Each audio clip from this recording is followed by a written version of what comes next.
It's estimated hundreds of British citizens living in Australia are being prevented from returning home with their Australian partners because of recent changes to the country's visa rules.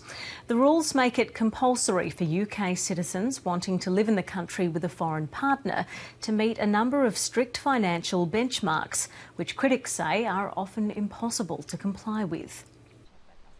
After 7 years here, Australian Nick East and his British wife Shona want to move their family to the UK. Instead of routine procedure, they've encountered regulation nightmare. Potentially, our two girls won't have the opportunity to grow up with their grandparents. In 2012, new visa rules were introduced for UK residents wanting to sponsor a partner. The couple must have £62,500, roughly $114,000 in savings, or the British citizen must have worked for 6 months on a salary of at least $34,000 and have a job waiting for them in the UK on that salary. We're not prepared to separate the family in order for me to go for and try and find a job. I'm the main breadwinner for the family. My income and my entire employment history isn't considered at all. The laws have caused anger in the UK. Migration agents here have been inundated with calls for help.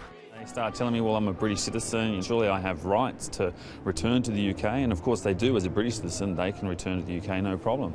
It's simply that they can't take their family with them. It appears hundreds of British Australian couples have been unable to return to the UK to live because of these new laws. Immigration figures show that in the 6 months before the rules were introduced, 450 family visas were issued to Australians. In the 6 months after, that number halved. For the time being, Shona's mother Janice has to make do with rare visits to Australia to see her grandchildren. It's so important that they now form relationships with the extended family. The British Home Office has told the ABC the rules ensure non-UK citizens don't become a burden on the taxpayer. Jessica Longbottom, ABC News.